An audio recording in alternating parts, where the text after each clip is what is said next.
Actualidad Radio. La información nunca sonó tan bien. Muy bien, vamos a conversar con la doctora Marta Arias. Hay muchas preguntas de inmigración que nos han hecho. Realmente no tenemos respuesta para eso y hay que buscar siempre ayuda experta y profesional y contamos con ella. Ella está con nosotros cada lunes, pero bueno, queremos antes de la próxima semana poder ayudar un poco a las personas que tienen cierta incertidumbre, cierto temor. Bien, le damos la bienvenida. ¿Cómo está, doctora? Muy buenas tardes.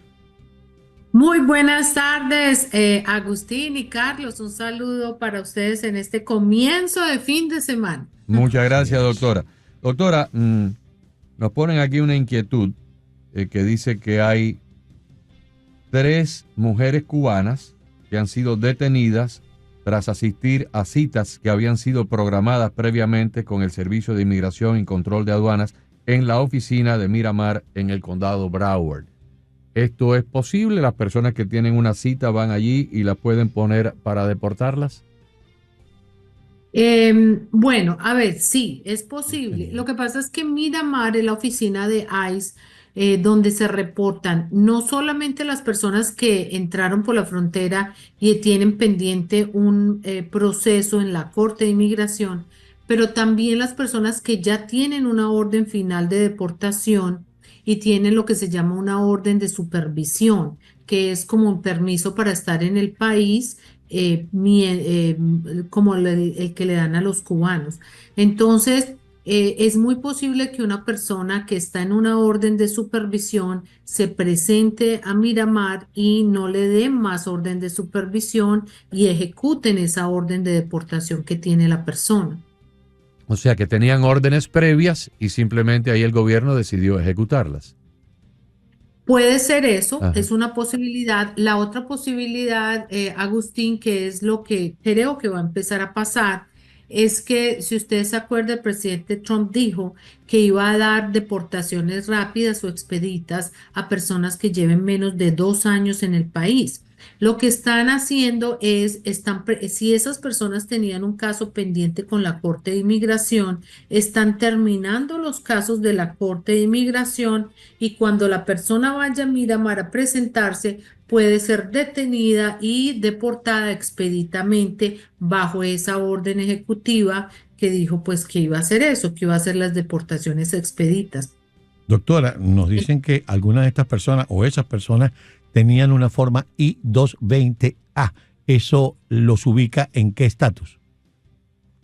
A ver, la I-220A es esa forma que le dieron a las personas que pasaron por la frontera y no les dieron un parol, sino eso se llama reconocimiento bajo o salida, libertad bajo palabra. En inglés se llama Release and the Recognizance, o sea que salen bajo palabra. Entonces esa aplicación es la que entró en esa demanda que hubo, si era o no un parol para poder aplicar para el ajuste cubano, y esa fue la demanda que llegó a la sala de apelaciones. La sala de apelaciones emitió una decisión que tampoco es la decisión final, pero sí que dijo que posiblemente esa 220A no es un parol, pero sin embargo, fíjense, no todo el mundo está en esa situación. Nosotros tenemos personas en la corte y que están en el proceso de corte y que han aplicado para la residencia a través del ajuste cubano, todavía invocando que la 220A puede ser un parol. Y a esas personas no las han deportado. Entonces, la diferencia aquí está en cuándo entraron. Si entraron hace menos de 2 años, es posible que sí, que los detengan y les den una deportación expedita, como dijo el presidente que iba a hacer. Doctora, hablemos un poco, hablemos un poco de los venezolanos. Algunos de ellos se les ha vencido, está a punto de vencérseles el TPS, y hay otro grupo, tengo entendido, que tiene fecha de vencimiento para el mes de septiembre. Algunas de estas personas tenían la posibilidad de aplicar para un asilo político, porque trabajaron en algún lugar en Venezuela donde fueron perseguidos, por ejemplo, personas que eran reporteros, personas que eran periodistas, y se señalaron en Venezuela como periodistas honestos que tuvieron que criticar en algún momento la dictadura y empezaron a perseguirlos. Pero llegaron acá a los Estados Unidos y de pronto se les abrió esta vía más fácil del TPS y se fueron por ahí. Pero realmente tienen algún tipo de justificación o de méritos para el asilo político. Haber utilizado la vía del TPS los imposibilita o los excluye de la posibilidad del asilo o no. No, el asilo lo pueden presentar. Lo que pasa es que ese asilo va a ser un asilo tardío o extemporáneo porque no se pidió dentro del año de haber ingresado a los Estados Unidos.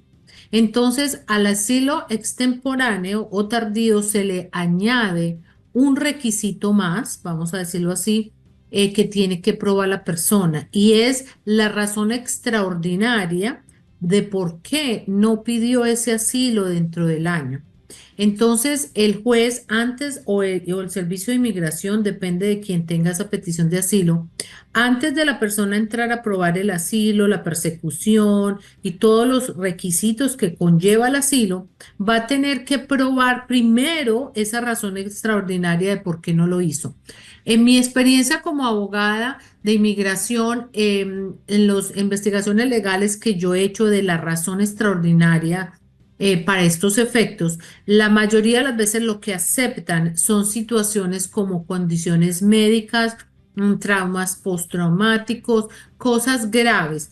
Cuando una persona ha aducido como razón extraordinaria, no sabía, no tenía la plata, le pagué al tramitador o al abogado y no me hizo el trámite, bla, bla, bla, eso no sirve como razón extraordinaria. La pregunta ahora es, y me la han hecho ya, entonces, el hecho de que tenía el TPS y preferí irme por esa vía y no presenté el asilo, ¿es suficiente y puede ser considerada una razón extraordinaria? La respuesta es no sabemos. Todos, el que quiera tratar de exponerlo y presentarlo como una razón extraordinaria lo va a poder hacer y va a ser la decisión del juez o de ese oficial si va a considerar que eso llega al nivel de situación extraordinaria para efectos de ese asilo tardío. Claro, porque como no hemos cruzado nunca por ese puente, pues es algo inédito, habrá que esperar a ver cómo el gobierno reacciona.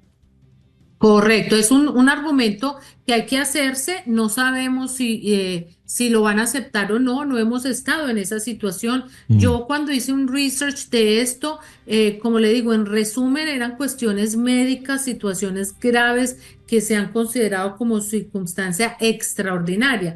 Cuando la ley pone estas palabras, extraordinaria, lo hacen con la intención de que sea así, extraordinario. Entonces, no es fácil probar una razón extraordinaria.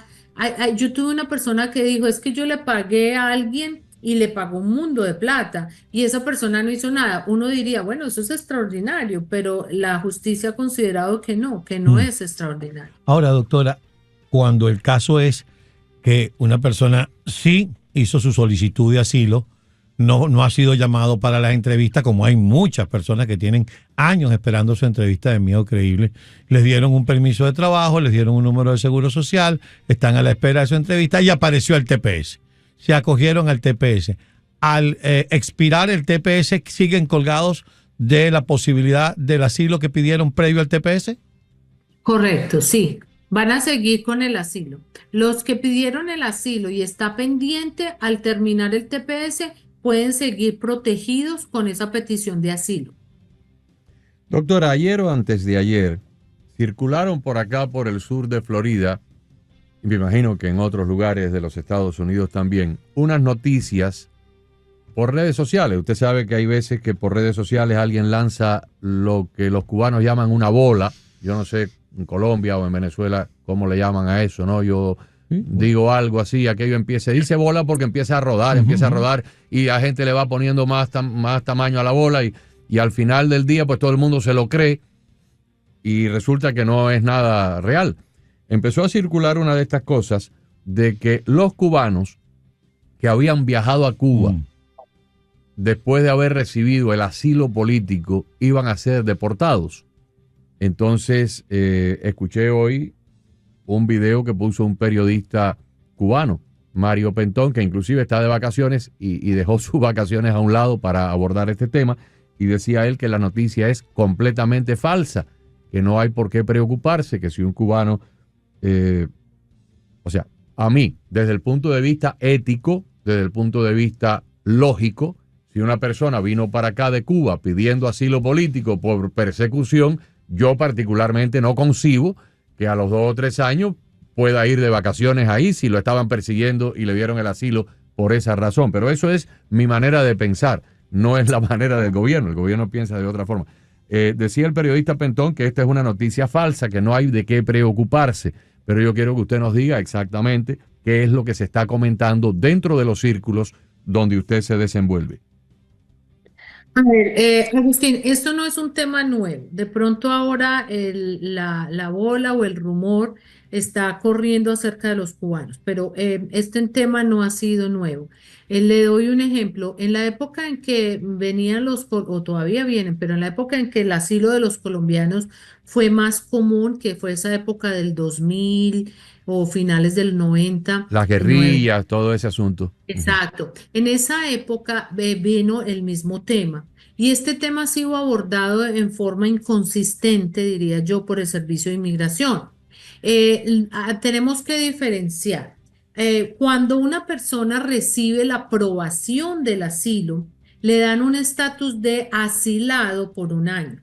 Si esa persona pide un permiso de viaje como refugiado o asilado, que lo puede pedir, y viaja a su país de origen del que reclamó una persecución, ahí sí, automáticamente y por ley se considera que ese asilo se lo quitan, porque viajó dentro del año que todavía es asilado al país donde él reclama refugio. Y eso está en la ley. Eso sí, el que lo haga, mejor dicho, se está autodeportando. Ahora, la otra situación es el que pidió el asilo. Pasó el año, pidió la residencia y se la dieron. Coge la residencia y al otro día que la coge se monta un avión para Cuba y se queda 3 meses, 4 meses y regresa. Esa persona puede ser cuestionada por inmigración al regresar y le pueden hacer una investigación. Ha pasado, no sé si ha pasado con los cubanos, con los colombianos pasaba. Los detenían en el aeropuerto y le preguntaban, ¿usted por qué se fue para Colombia tanto tiempo si usted tenía un asilo? Bueno, la mayoría no pasaba de ahí. Cuando yo tuve casos de personas que tuvieron la residencia a través del asilo y cuando fueron a aplicar a la ciudadanía, el oficial les hizo una entrevista y muchas veces tuvimos 2 entrevistas donde volvía y le ratificaba y le decía, vuélvame y me dice que porque usted volvió. Y entonces, en el momento de la ciudadanía los volvían a coger, pero ahí es muy difícil porque ya inmigración va a tener que probarle a esa persona que cometió fraude para poder quitarle su residencia. Entonces, en conclusión, este es un tema que no ha sido consistente la forma que inmigración ha abordado estas situaciones, pero que sí pueden ellos, si está antes de 5 años después de recibir la residencia, le pueden rescindir a una persona la residencia si le comprueban que hubo fraude o misrepresentation, o sea, mentira, al obtener ese beneficio migratorio, porque el Servicio de Inmigración, está en la ley, le puede rescindir, o sea, quitar una residencia a una persona dentro de los 5 años de haber sido emitida. Entonces, si la persona coge la residencia, al año 3, 4, 5, viaja 5 veces al año a Cuba y no le pasa nada, inmigración lo investiga un poquito más y le puede comprobar fraude, pues claro, se la puede rescindir antes de los 5 años. Lo que pasa es que usted imagínese cuántas personas existen, cuántas personas, qué es lo que tiene que hacer inmigración para poder rescindir una residencia, es que tiene que probar el fraude y no es tan fácil probar el fraude de muchos casos. Claro. Doctora, sobre el tema de los viajes a Cuba, aquí hay un oyente, dice, saludo a la doctora, ¿hay alguna restricción de viaje a Cuba? Los cubanos, ya sean ciudadanos o residentes, que se hayan regularizado por la ley de ajuste cubano, ¿tendrían alguna dificultad para reingresar de nuevo a los Estados Unidos? No deberían tener ninguna dificultad si ya son residentes y no han tenido convicciones criminales. Un residente de los Estados Unidos que ha tenido convicciones criminales en el país debe antes de viajar, consultar el abogado de inmigración para saber si va a tener consecuencias migratorias. Por ejemplo, es muy típico y me pasaba mucho antes que las personas, sobre todo los jóvenes, tenían convicciones por posesión de marihuana menos de 30 gramos, como son misdemeanors, o sea, pequeños delitos. No pensaban que tuviera ninguna consecuencia. Viajaban fuera de los Estados Unidos y al entrar los detenían. Y lo mismo personas que habían cometido robos de tienda. Entonces, con esta nueva ley que pasó, el Lake and Raleigh Act, que considera un delito de shoplifting, un delito menor que puede dar lugar a un arresto obligatorio, una detención obligatoria, puede ser que esa persona que salga y vaya a volver a entrar sea sometido a una detención obligatoria. Entonces, la conclusión es, el residente que vaya a salir fuera de los Estados Unidos, no importa sea cubano, de donde sea, si al regresar puede ser detenido. Entonces, tiene que buscar un abogado. Ahora, lo de la ciudadanía, no debería tener ningún problema tampoco. Pero sí quiero decirles algo a los que nos están escuchando, porque esto lo estábamos revisando incluso hace 2 semanas que tuvimos el Congreso Anual de Abogados de Inmigración. Cuando una persona pide la ciudadanía, tiene que mostrar que tiene buen carácter moral dentro de los 5 años antes de pedir la ciudadanía. Una de las cosas que mira el gobierno para determinar ese carácter moral, entre otras muchas, es si ha pagado taxes, si ha pagado su child support o el alimony y todo eso. Resulta que se está presentando y ya hemos visto casos, gracias a Dios no me ha pasado a mi oficina, pero los abogados ya han tenido estos casos, que la poligamia, aunque no es un delito criminal o penal como lo es la bigamia, la poligamia está siendo ya considerada en el momento de la ciudadanía para saber si la persona tiene buena conducta moral. Pero doctora, perdóneme la interrupción. ¿En América Latina hay algún sitio donde se practica la poligamia?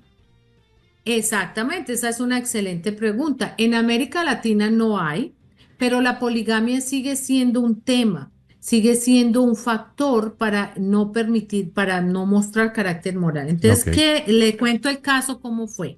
El señor vive aquí con su esposa y resulta que va con frecuencia a Cuba, se queda 3 o 4 meses, aparentemente ya tiene una señora ya nueva, tiene una amiga y hasta tiene hijo con ella. Viene aquí a los Estados Unidos, sigue con su esposa. Como ya tuvo el hijo con la señora en Cuba, le manda su platica mensual por Western Union. Yo no sé cómo mandan los cubanos la plata a Cuba. Le manda la plata a Cuba. Llega el momento en que aplica para la ciudadanía y cae en conocimiento de inmigración que el señor está casado en los Estados Unidos, pasando temporadas largas en Cuba y mandando plata a Cuba. Cuando miramos la definición de poligamia, es el convivir con 2 personas al mismo tiempo. O sea, no necesariamente tiene que tener 2 certificados de matrimonio, simplemente tiene la esposa de acá y tiene una amante en Cuba con la que pasa parte del tiempo y ya eso constituye poligamia. Puede serlo, sí señor. A esta persona le encontraron mal carácter moral y no le aprobaron la ciudadanía. Todos los días uno aprende algo nuevo. Se va a volver una bomba. Sí. Exacto. La poligamia, que era un delito, eso es viejo, porque yo llevo 21 años como abogado de inmigración y yo nunca en mi vida había escuchado que una persona le pudiera jamás había escuchado, haciendo estos programas con usted y con otras personas, nunca había escuchado de una situación así. Exacto, entonces es un tema que la gente tiene que tener cuidado. Entonces ahí es donde yo voy. Esas personas que viajan mucho a Cuba y es porque tienen su amiga ya o su querida, pues que tengan cuidado, porque si la esposa de acá se pone muy brava y manda toda la información a inmigración, va a tener problemas con su ciudadanía. Dice que la querida no. Doctora, que la quiere todavía. Doctora, la esposa de este señor creo que se llama Cornelia. Sí. Doctora, en una conversación pasada estábamos revisando y ya se acerca la fecha de vencimiento del TPS para los venezolanos en abril y habíamos revisado el reto que algunas asociaciones de venezolanos llevaron a la corte para tratar de parar esto. Muchos piensan que está muy mal sustentada porque se fueron con una serie de argumentaciones que tienen que ver con discriminación, racismo, etcétera, etcétera. ¿Qué información maneja usted porque entiendo que son 2 o 3 retos que hay en las cortes para tratar de parar esto. Sí, hay varios retos tratándolo de parar, pero lo mismo que dice usted, en este momento no hay ninguna decisión concreta que nos diga ya decidieron, no decidieron, esos casos están pendientes. Ujú. Pidieron una medida cautelar, tampoco la han aprobado, o sea, para que no se aplique, es decir, para que sigan renovando todavía no lo han aprobado. Entonces, esos casos de estas demandas siguen pendientes. Como dice usted, es que los argumentos eran muy pocos o muy escasos para ser válidos legalmente. Entonces, bueno, pienso yo que vamos a esperar hasta abril 6, que es realmente cuando se termina, a ver si de pronto la Corte de verdad le da una medida cautelar para que no se aplique, les puedan seguir renovando mientras la pelea legal continúa. Pero de lo contrario, los argumentos son muy pobres, digo yo, No hay desde una el punto de vista. jurisprudencia en la primera administración del presidente Trump, creo que con salvadoreños, creo que estaba.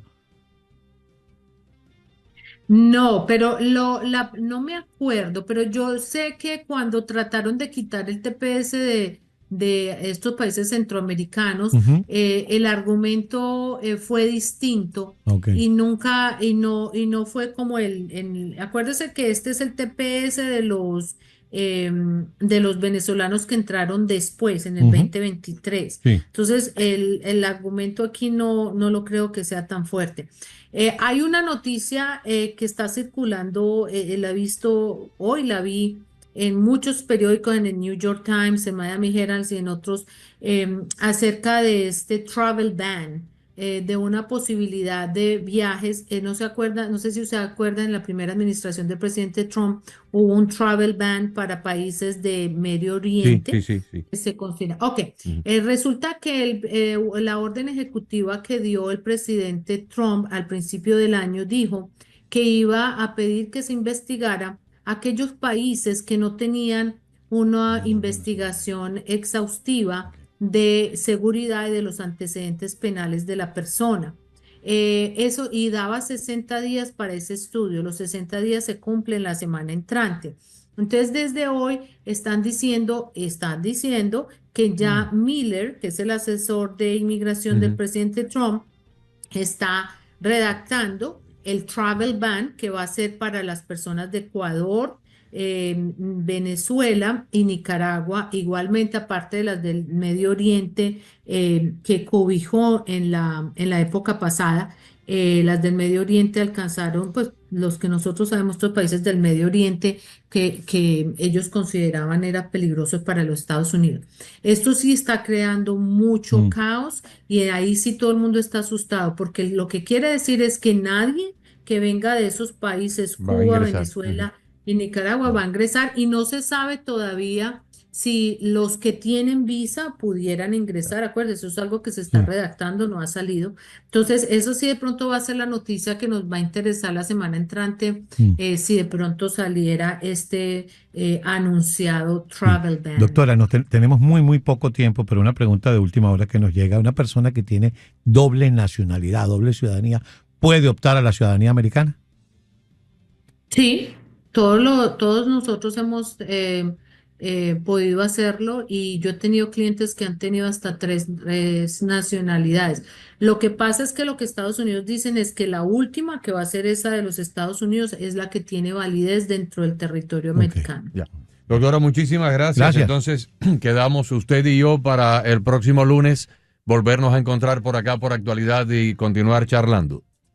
Sí, señor, así estaremos por aquí. Feliz Muchas fin de gracias. semana. Amigos, el Gracias, teléfono de la feliz doctora fin de siempre lo doy porque ella no me lo pide ni nada, pero si nos ha dedicado más de media hora, yo creo que lo justo es, si alguno de ustedes necesita consultarla privadamente como abogada de inmigración, es el 305-671-0018, 305-671-0018. Feliz fin de semana.